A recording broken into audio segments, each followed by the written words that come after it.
Hola, seguimos con el estudio del libro bíblico Apocalipsis, o también conocido como Revelación de San Juan el Teólogo. Pasamos entonces al capítulo 3, parte 2, y vamos a dar la explicación paso a paso de esta gran profecía en el versículo que nos quedamos. Tenemos que en el versículo 6 del capítulo 3 vamos a empezar a hablar sobre esta iglesia de Filadelfia. Tenemos que antiguamente esta iglesia se encontraba ubicada en esta posición, junto al lado de la iglesia de Sardes y la iglesia de la Odisea. Más o menos debió haber lucido de esta manera la iglesia de Filadelfia, y actualmente se ubicaría esta iglesia en lo que es Turquía, más o menos como en esta posición. La ciudad de Filadelfia, cuyo nombre significa amor fraternal, fue fundada por el rey Atalos de Pérgamo alrededor del año 150 a.C., al sudeste de la ciudad de Sardis, y era la más joven de las 7 ciudades a las cuales se dirigen estas cartas de parte de nuestro Señor Jesucristo. Entonces, teniendo esto como referencia, tenemos una nota interesante. Tenemos que esta iglesia de Filadelfia, cuando comienza a hablando Jesús en esta parte de aquí, dirigiéndose a ella, menciona muchas cosas bastante buenas de esta iglesia y no menciona cosas negativas como en las anteriores. Y de la misma manera, al decir estas cosas positivas, Jesús encontró que el cuerpo de creyentes de esta iglesia estaba siendo pues bastante fiel y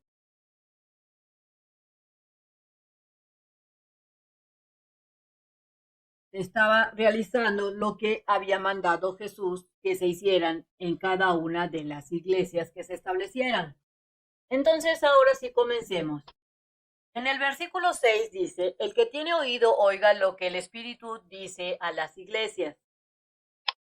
En este versículo 6 se puede entender claramente que todo aquel que quiere conocer y que quiere agradar a Jesús debe de estar atento, debe de escuchar y debe de entender. Y que guarde o hay que guardar todas esas enseñanzas en el corazón para llevarlas a cabo. Y esto lo dice Jesús en reiteradas ocasiones a lo largo de estos 3 capítulos que estamos analizando. Menciona esto: el que tiene oído, oiga lo que el Espíritu dice a las iglesias. Dirigiéndose actualmente, esto puede entenderse que se dirige a todo el cuerpo de creyentes que quiere aprender y quiere conocer lo que Dios manda y lo que ha de pasar, y se debe de poner atención a lo que es el estudio bíblico y aprender y llevarlo a cabo. Continuando en el versículo 7 te dice, y escribe al ángel de las iglesias, de esta iglesia, ¿en dónde? En Filadelfia. Aquí nuevamente Jesús se dirige a quién, al dirigente de la iglesia por medio de las cartas que le manda Juan. Es decir, que estas cartas las recibe el dirigente, el pastor, el rabino, y da a conocer el contenido de estas cartas al cuerpo de creyentes de esa época. Actualmente está dirigido a todo aquel que quiera conocer lo que menciona, dice Jesús.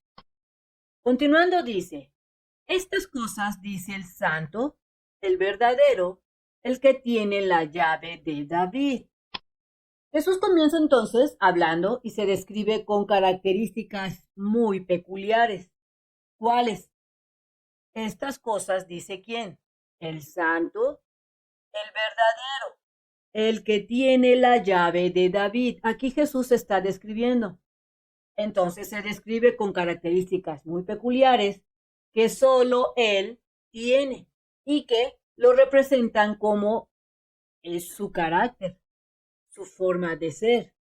Claramente se puede ver esa unión que hay entre lo que es la santidad y la verdad que tiene Jesús ante Dios, ante el Padre y ante los hombres. Veamos.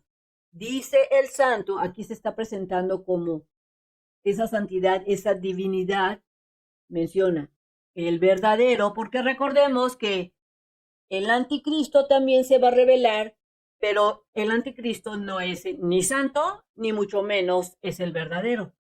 Y menciona otra característica, el que tiene la llave de David. Al escuchar la terminología, el que tiene la llave de David, que se menciona aquí, el que tiene la llave de David, se hace referencia a que Jesús tiene esa llave del reino. Y esto se entiende porque David, recordemos a David, el rey David, fue uno de los principales reyes de Israel, de Judá. Y se sobreentiende que Jesús está haciendo referencia, en este caso a David, sobre que, recordemos, David fue un rey, por tal motivo Jesús reinará en un futuro cercano. Por eso hace esa conexión Jesús con David, porque recordemos que David fue un rey y al mencionarlo, él me da a entender que él reinará y tiene esas llaves porque él es santo y porque él es verdadero.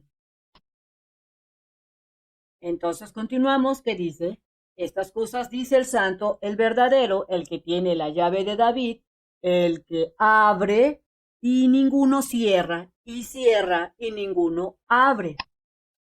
En esta parte del versículo, en donde dice, el que abre y ninguno cierra, el que abre y ninguno cierra, y cierra y ninguno abre, que viene siendo esta parte, hace referencia a que con el reino de Dios, el reino de Jesús, se tiene esa seguridad de manera eterna de esa doctrina, de esa doctrina teológica que maneja Jesús, que maneja Dios.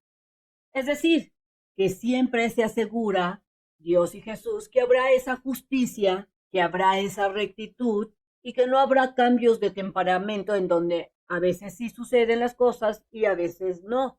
Está dando esa seguridad de acuerdo a los preceptos que se ha enseñado desde un inicio cuando se hizo presente Dios con Abraham. Por eso Jesús dice, yo tengo esa llave, el que abre y ninguno cierra. Es decir, que nos está dando esa tranquilidad de que todos esos preceptos que desde los tiempos de Jacob, de Abraham, de Isaac, se dieron, se seguirán dando y que si Dios dice una cosa, si Jesús dice una cosa, se cumplirá.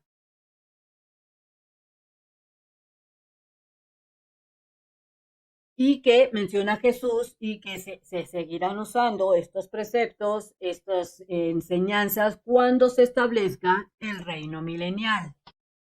Otra forma de entender este concepto de el que abre y ninguno cierra, y cierra y ninguno abre, consiste en que una vez salvo, siempre salvo. Una vez que tú eres salvo, que aceptas a Jesús, siempre serás salvo. No unos días sí y otros días no. Pero si alguien que no conoce correctamente la enseñanza y escucha este mensaje de salvo, siempre salvo, y se podría confundir en este sentido. Salvo, siempre salvo sería como una especie, tal vez piensen algunas personas, de darle una especie de licencia para estar pecando. Porque tal vez unas personas podrían pensar que una vez que yo acepto a Jesús como mi Salvador, no importa lo que haga yo después, siempre seré salvo. Pero esto no es así, veamos el por qué.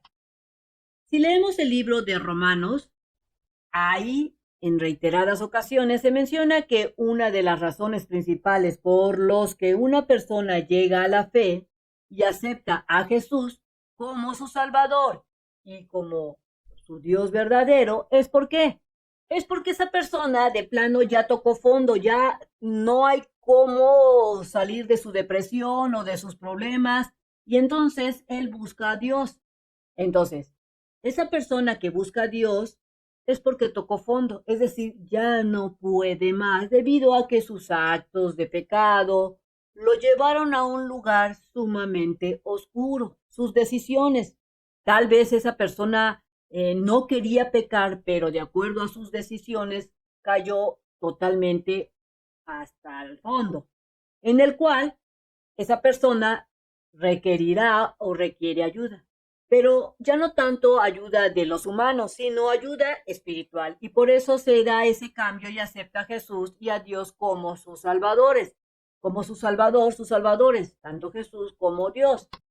Entonces, podemos recapitular y decir que una persona que acepta a Jesús y que se vuelve salva, y salva en el sentido de no de dientes para afuera, de que mira, sí acepto a Jesús y mira, ya soy salvo, porque así no es la cosa, sino que acepta de corazón a Dios, es porque está dispuesto a hacer un cambio debido a que la vida terrenal lo llevó a una situación de dolor, a una situación de desesperación, que los humanos no podían ayudarlo. Solamente Jesús y el Creador fue ahí donde esa persona encontró la paz, encontró la armonía para sí mismo y para su casa.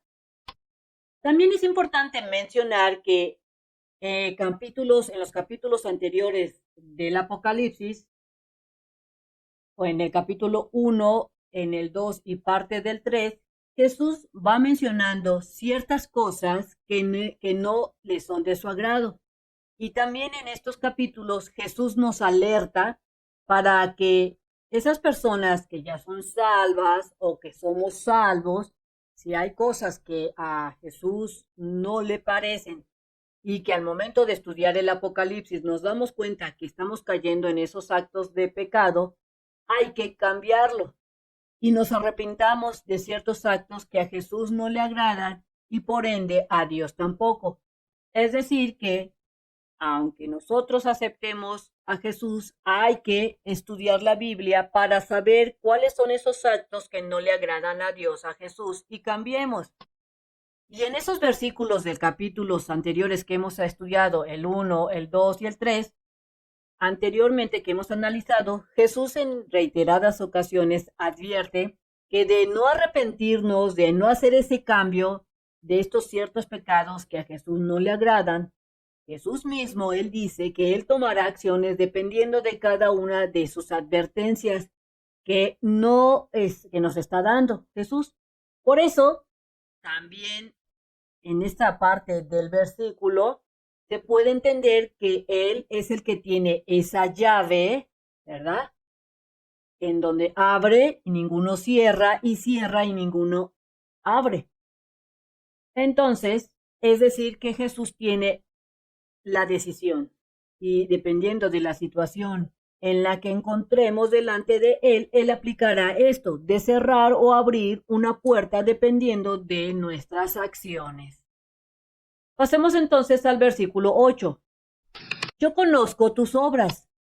Al mencionar Jesús, yo conozco tus obras, prácticamente Jesús nos está dando a entender que por más que queramos o intentemos engañarlo, Jesús lo sabe lo bueno, sabe lo malo de todo lo que hemos hecho y que pues no hay manera de engañarlo por más que queramos, él lo sabe.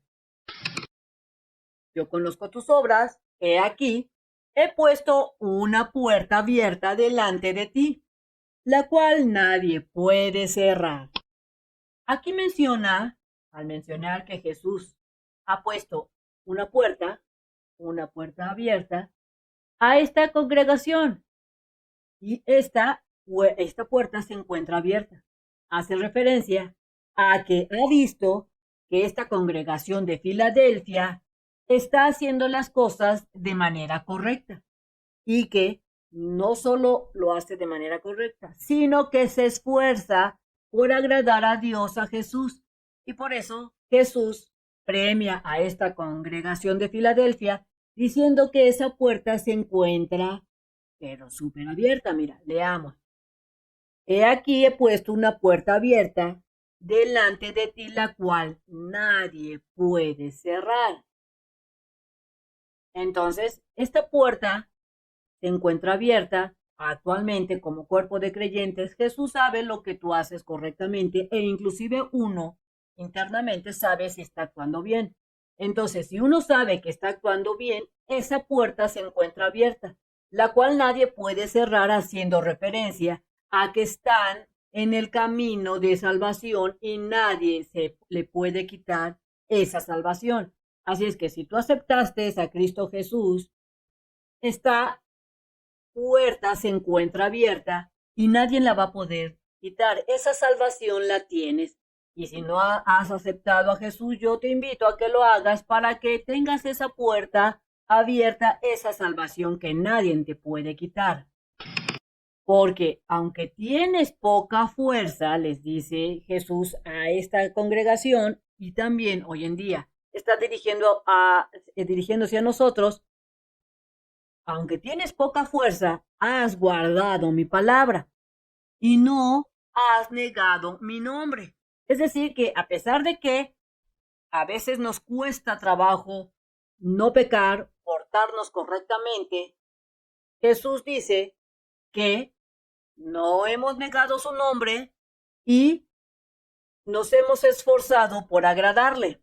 Entonces, aquí podemos ver que esta parte donde dice, no has negado mi nombre, recordemos que el término nombre hace referencia al carácter de Dios.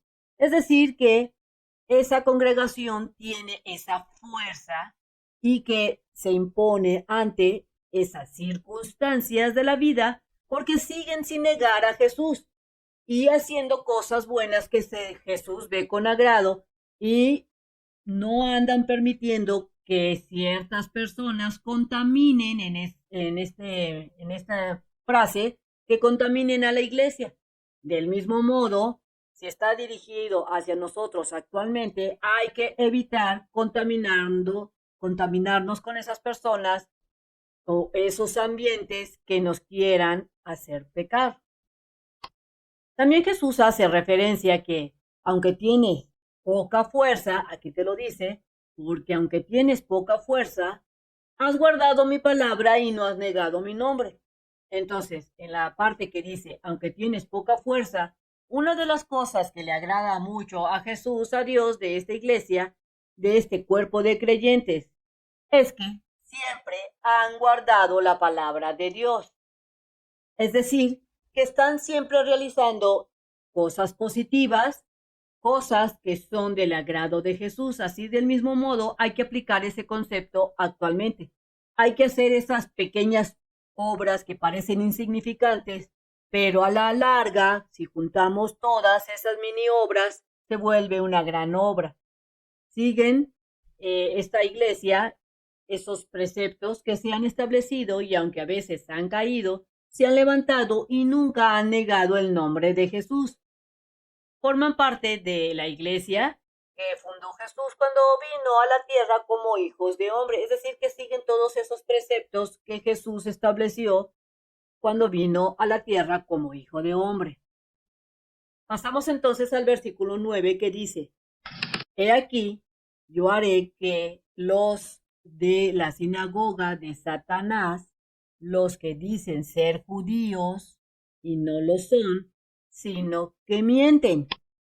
He aquí Jesús menciona que hay algunos que se encuentran en lo que se les conoce como sinagogas de Satanás, haciendo referencia a que hay personas que se juntan y según ellos son súper creyentes, pero que en realidad no lo son. Y algunas personas de la congregación se dan cuenta, sino que estas personas están mintiendo y solo se juntan, ya sea para confabular en contra de otra persona o bien para generar conflictos o para invitar a personas para que realicen actos que son considerados pecaminosos, que pueden ir desde el más simple hasta lo impensable. Vamos a ver algunos ejemplos. Algunos van a las iglesias o al centro de reunión, van a buscar marido. Otros van a buscar cómo vender sus productos de belleza o sus pasteles, etc. Otros van para vender el curso de inglés, entre otras cosas. Es decir, van con una mentalidad totalmente diferente a lo que se iría a una iglesia, que sería buscar a Jesús, a aprender de la palabra de Dios. Por eso menciona que se dicen ser judíos, haciendo referencia a que se dicen ser creyentes y no lo son, sino que mienten.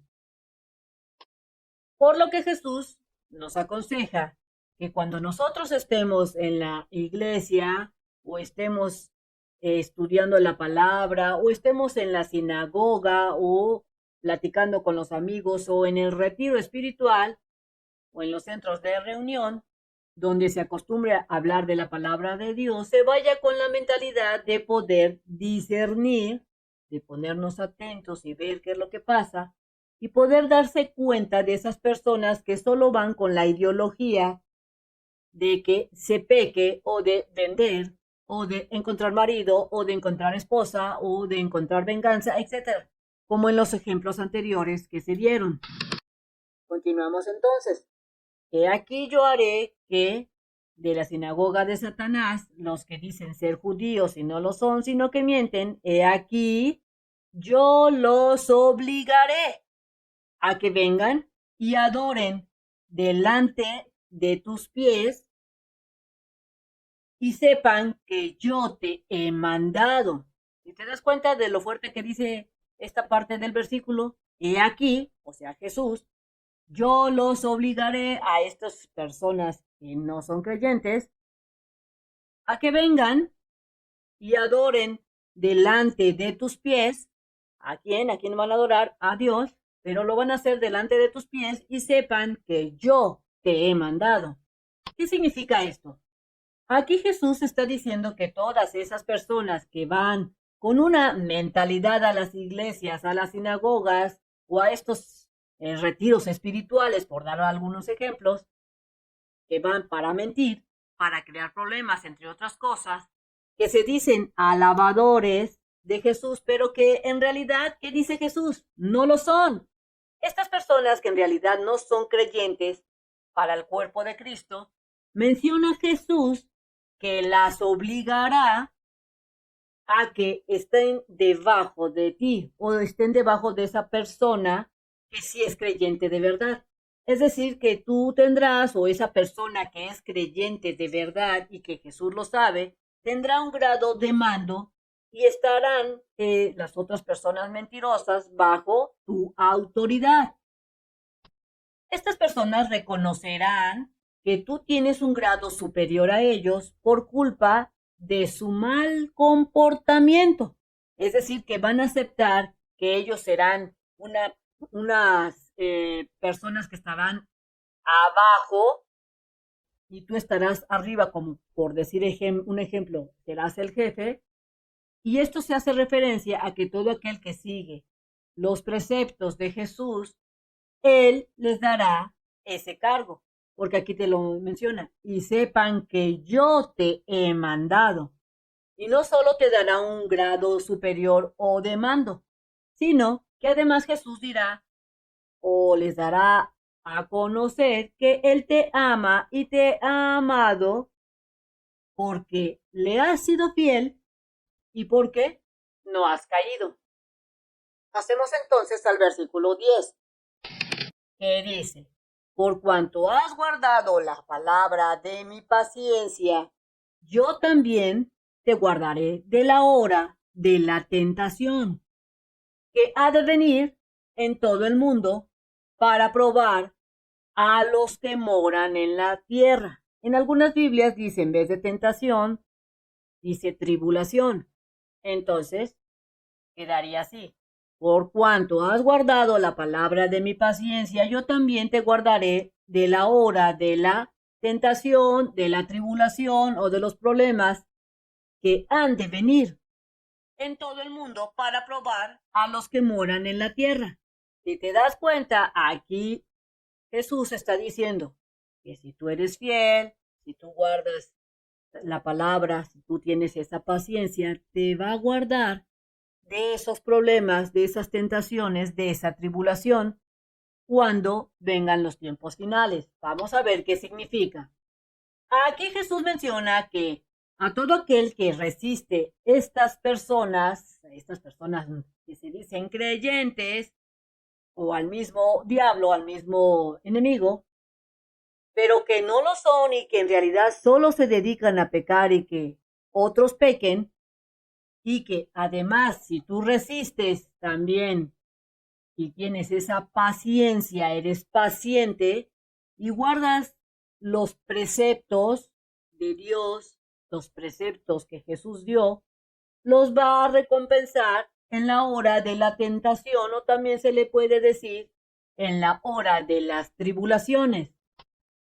Más adelante se mencionará y se estudiará sobre los 7 años en donde se divide este periodo de tribulación, que vienen siendo, estos 7 años se dividen en dos periodos de 3 años y medio. Son dos periodos, el primer periodo dura 3 años y medio y el otro periodo también dura 3 años y medio. Entonces, en este primer periodo de ese tiempo que aquí Jesús está mencionando, ¿y dónde lo menciona? Que dice, te guardaré de la hora de la tentación o la tribulación que ha de venir en todo el mundo para probar a los que moran en la tierra. Entonces, en este primer periodo de 3 años y medio, habrá tribulación, habrá problemas, muchos problemas. Habrá esas tentaciones para que todo el cuerpo de creyentes, y el segundo periodo de los otros 3 años y medio es cuando viene la ira de Dios. Entonces, tanto en el primer periodo como en el segundo periodo que te estoy mencionando, va a haber tribulación o tentaciones muy fuertes. Entonces, aquí se está mencionando en este versículo que Jesús recompensará a todo aquel que resiste y que es paciente. Cuando se presente el primer tiempo de los 3 años y medio de estos 7 años que te estoy mencionando, en este primer tiempo de tribulación, o como menciona aquí, de tentación, donde todavía no se efectuaría lo que se conoce como el rapto, serán tiempos súper difíciles, muy difíciles. Serán tiempos de tentaciones, tiempos de tribulaciones, en donde habrá muchos que caigan porque va a faltar la comida, porque no va a haber paz, porque va a haber muchos engaños, etcétera. Pero aquí menciona Jesús, si somos constantes y conocemos la palabra de Dios, podremos aferrarnos y resistiremos con el apoyo de Jesús que nos estará brindando. Jesús nos recompensará como lo menciona en este versículo 10. Mira, te guardaré de la hora de la tentación, de la tribulación que ha de venir en todo el mundo para probar a los que moran en la tierra. Es importante conocer de manera muy precisa en qué consisten estos tiempos de tribulación que están divididos, como te mencioné, en dos periodos anteriormente que te dije. He escuchado a algunas personas, inclusive videos, que algunos piensan que el arrebatamiento, o conocido como el rapto, sucedería antes de los 7 años. Aquí he escuchado, he visto también que algunos dicen que este rapto sucedería antes de estos 7 años de tribulación, pero no es así. Sabemos entonces que los 7 años son un tiempo de tribulación en donde todos sufriremos porque, en primera, resulta que el diablo, el enemigo, Satanás o como tú lo conozcas, sabe que ya tiene muy poquito tiempo y porque sabe también el diablo que en el segundo periodo se presentará la ira de Dios. Por eso serán tiempos de mucha, pero mucha tribulación. Y esto lo iremos analizando en los capítulos que vienen de Apocalipsis, donde se habla de esos tiempos, en donde hablaremos, porque aquí lo menciona en el capítulo, en Apocalipsis, se hablará de la abominación desoladora, donde tanto esto de la abominación desoladora lo habla también en el libro de Daniel.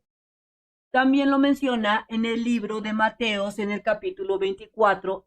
Jesús mismo, cuando estuvo aquí en la tierra como hijo de hombre, como hombre, lo menciona y lo podemos ver en Mateo capítulo 24.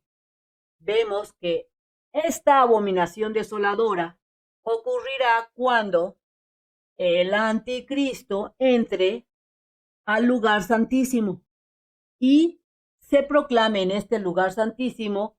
Él se va a proclamar como Dios, como el Mesías, como si fuera el Hijo de Dios. Y este anticristo exigirá que lo adoren a él en este lugar santísimo. Y esto sucederá lo que de la abominación desoladora, esto va a suceder porque resulta que se reconstruirá el templo nuevamente. Y sabemos que se va a reconstruir el templo nuevamente porque lo menciona en el libro de Apocalipsis, así como en el libro de Daniel. Se va a reconstruir nuevamente por tercera vez lo que es el templo de Dios.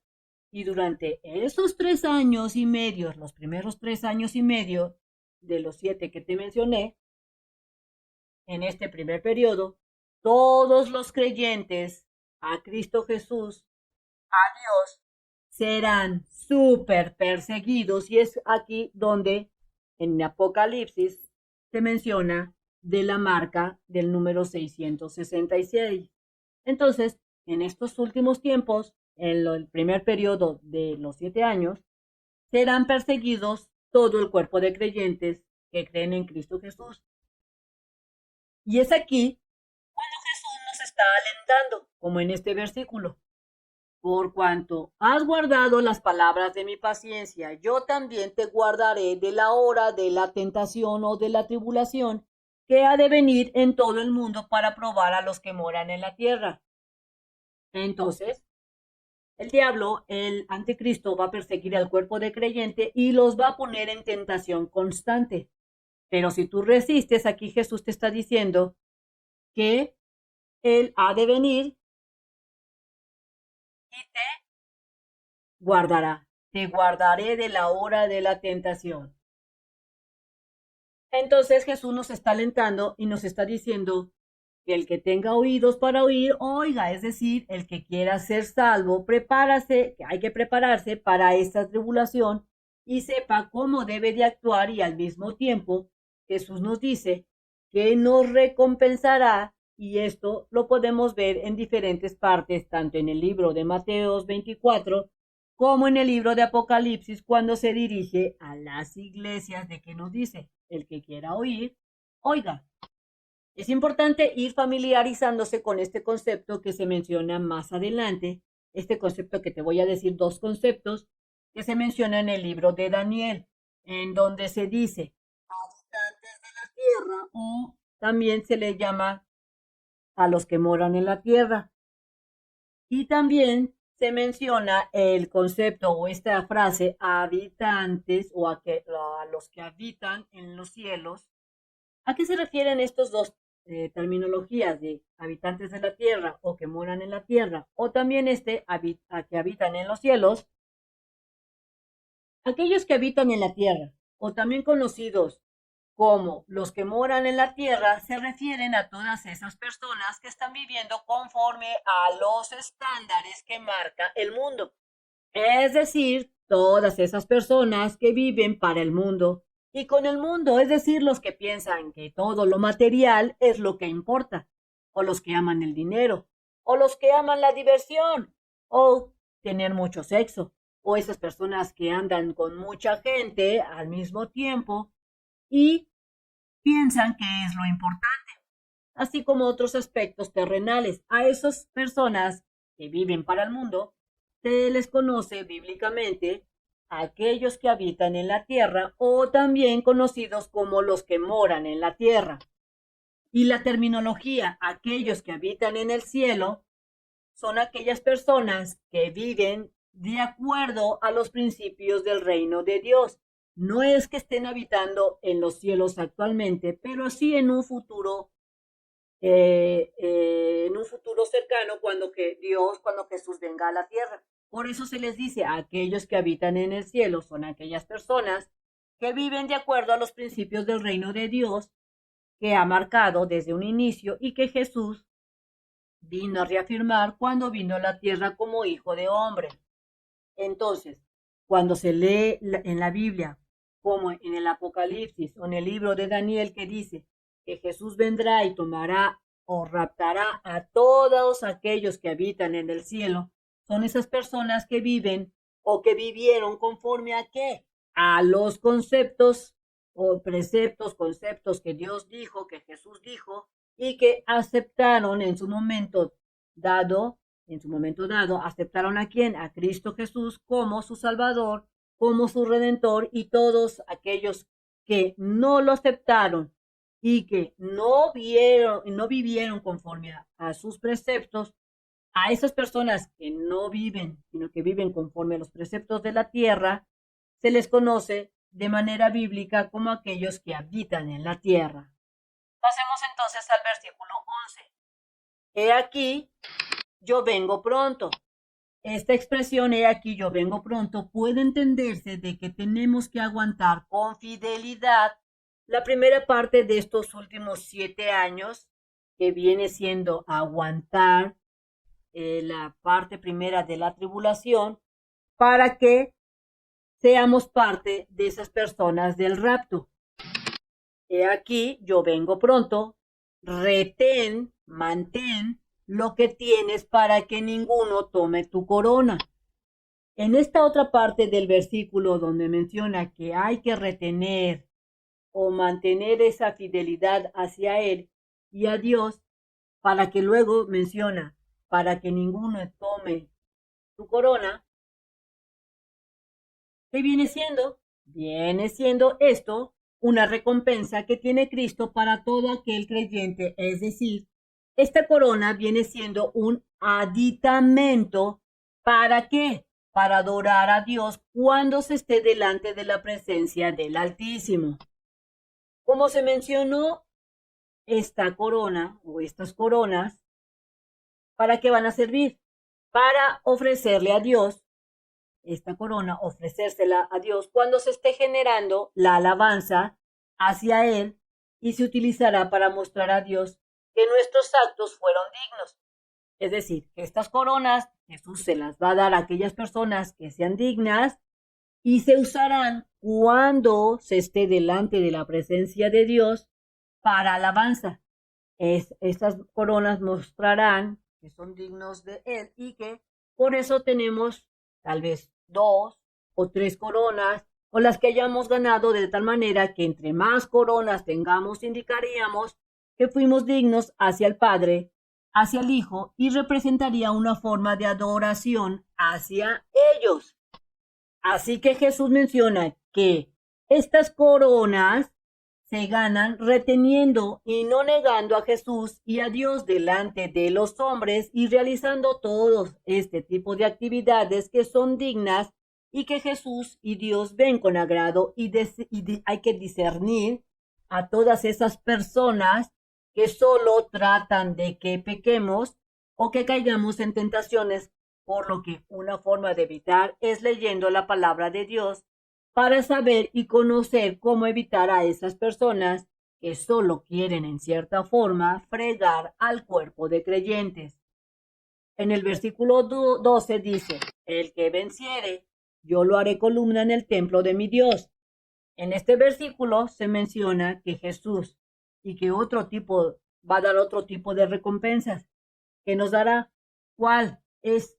Esta recompensa la dará Dios por aguantar estos tiempos de tribulación. Mira, aquí lo menciona, el que venciere, yo lo haré columna en el templo de mi Dios.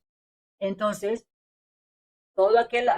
aquella persona que aguanta estos tiempos de tribulación y le es fiel a Él y al Padre, es que todas esas personas serán dignas. Jesús los convertirá ¿en qué? En columnas, aquí te lo dice, los convertirá en columnas en el templo de Dios, cuando se establezca este nuevo reino.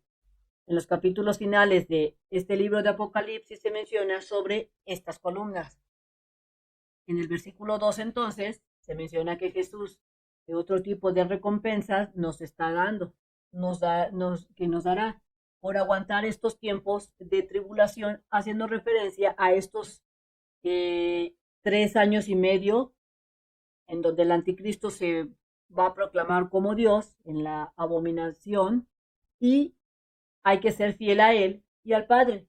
Es que a toda aquella persona que es digna, Jesús lo convertirá en columna en el templo de Dios, en el nuevo establecimiento del reino, y en los capítulos finales del Apocalipsis lo menciona, haciendo referencia a que estas columnas serían esas personas que en su momento van a ser ese apoyo fundamental y donde Jesús dejaría recaer esa autoridad porque van a ser columnas, entonces Jesús va a dejar esa autoridad ante esas personas que se consideren como columna sobre grupos de personas que hayan sido salvos, dependiendo de lo que Jesús considere o le asigne a esa persona o esas personas que son columnas por haberse ganado el hecho de ser columnas o personas santas de gran importancia para Jesús, para Dios. Dicho de otra manera, Jesús a estas personas que las considera, que en su momento las considere columnas, les dará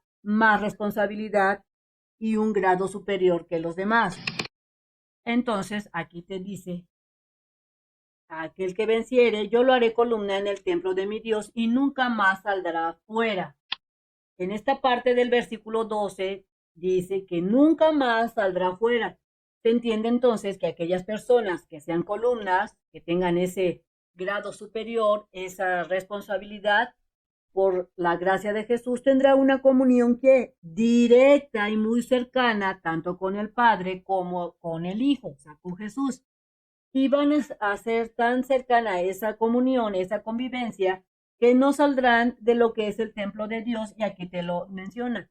Al que venciere, yo lo haré columna en el templo de mi Dios y nunca más saldrá fuera. Y escribiré sobre él el nombre de mi Dios y el nombre de la ciudad de mi Dios, la nueva Jerusalén, la cual desciende del cielo de mi Dios y mi nombre nuevo. Así es que aquí nos hace Jesús una declaración bastante fuerte, que el reino de Dios descenderá de los cielos. En esta otra parte del versículo, otra recompensa que va a dar Jesús y la menciona al cuerpo de creyentes, a toda aquella persona que resista y le sea fiel y no lo niegue y cumpla con los mandamientos establecidos por Dios y por Jesús. Y es que Jesús escribirá cuál va a ser la recompensa, que Jesús escribirá sobre esa persona el nombre real del Padre. Mira, aquí lo dice: y escribiré sobre él el nombre de Dios y el nombre de la ciudad de mi Dios. Se puede entender que a aquella persona en donde Jesús le escribe el nombre de Dios y el nombre de la ciudad, se hace referencia a que eres propiedad directa y que Dios te va a defender por siempre y para siempre de toda cosa, porque vas a tener el nombre de Dios y el nombre de la ciudad de Dios. Esto es importante y es un gran honor, porque a esa persona o personas que reciban tanto el nombre del Padre como el nombre de la ciudad indicarán que viven en comunión cercana con el Padre y con el Hijo, y también marcarán el carácter de Dios Padre en ellos mismos, haciendo una distinción de que esas personas son especiales y que Jesús confía plenamente en ellos y que son muy preciosos para Jesús, para Dios. En el versículo 13 dice: el que tiene oídos, oiga lo que el Espíritu dice a las iglesias. Aquí Jesús nuevamente nos da esa invitación a toda aquella persona o creyente que quiera ser salvo. Deben de saber escuchar, deben saber entender lo que el Espíritu de Dios está diciendo en todos estos versículos, en toda esta parte de que se está leyendo, o de la misma Biblia. Hay que entenderlo, no solamente escucharlo, sino hay que entenderlo. No solo a las iglesias está dirigido a las 7 iglesias, sino al cuerpo de creyente actualmente. Así es que esta información hay que tomarla para nosotros. Es decir, que todas esas personas que quieran ser salvas deben de estar, ¿qué cosa? Estudiando la Biblia de manera constante y realizando todos esos hechos que le agradan a Dios y a Jesús. Y si caemos, hay que arrepentirnos y levantarnos y no volver a hacer de esas cosas que nos hacen pecar. Entonces, no dejen que entre el pecado a su vida. Si te sirvió este video, transmítelo y nos vemos en la siguiente enseñanza. Y recuerda que no importa el mensajero, sino el mensaje. Y estate leyendo siempre tu Biblia y cualquier cosa que te haga ruido, que no confíes, pásate en tu Biblia y no te dejes engañar. Tú puedes tener discernimiento. Ahí mismo en la Biblia lo dice. Bye bye.